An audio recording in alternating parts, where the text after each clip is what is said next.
Roy Suryo menunjukkan senyum lebar usai menjalani pemeriksaan dalam kasus tudingan ijazah palsu Presiden RI ke-7 Joko Widodo di Mapolda Metro Jaya, Kamis 13 November 2025.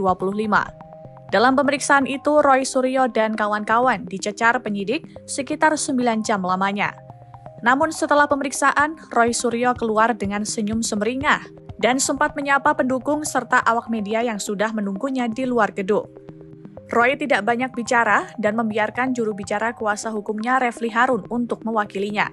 Refli mengatakan Roy Suryo diperlakukan baik oleh penyidik dan tidak ditahan usai pemeriksaan.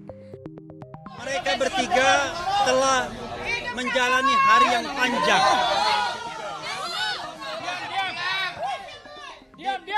Diam ya. Mereka diperiksa dengan seratusan pertanyaan. Alhamdulillah penyidik bersikap baik.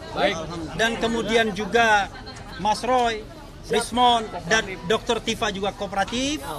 Tetapi tentu ada hal-hal teknis yang nanti kita akan diskusikan di kemudian hari.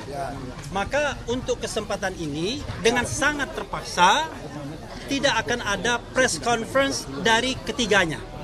Jadi cukup saya yang mewakili kepentingan mereka bertiga dan alhamdulillah paling tidak hari ini mereka tidak ditahan. Sementara itu, Roy hanya menyampaikan rasa syukur atas dukungan dari simpatisannya, kuasa hukum, dan pihak penyidik.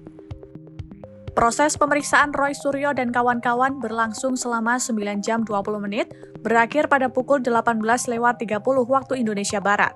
Kabid Humas Polda Metro Jaya, Kombes Budi Hermanto mengatakan, pihaknya melontarkan total 377 pertanyaan kepada ketiga tersangka. Sementara Dirkrimum Polda Metro Jaya, Kombes Iman Imanuddin mengonfirmasi penyidik memang belum melakukan penahanan terhadap Roy Suryo dan kawan-kawan. Dan saat ini pemeriksaan sudah selesai dilakukan untuk sementara waktu. Para tersangka sudah memberikan keterangannya. Setelah ini kepada ketiga tersangka kami perbolehkan untuk kembali ke rumahnya masing-masing. Roy Suryo dan kawan-kawan tidak ditahan karena telah mengajukan ahli dan saksi yang meringankan untuk dimintai keterangan dalam pemeriksaan selanjutnya.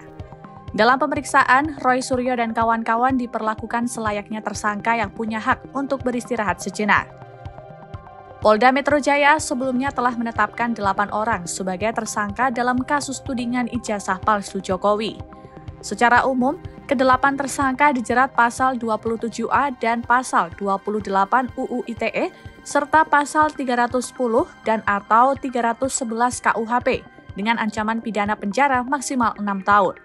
Para tersangka dibagi ke dalam 2 klaster sesuai perbuatannya, di mana Roy Suryo masuk ke klaster kedua bersama Rismon Sianipar dan Tifauzia Tiasuma alias Dr. Tifa.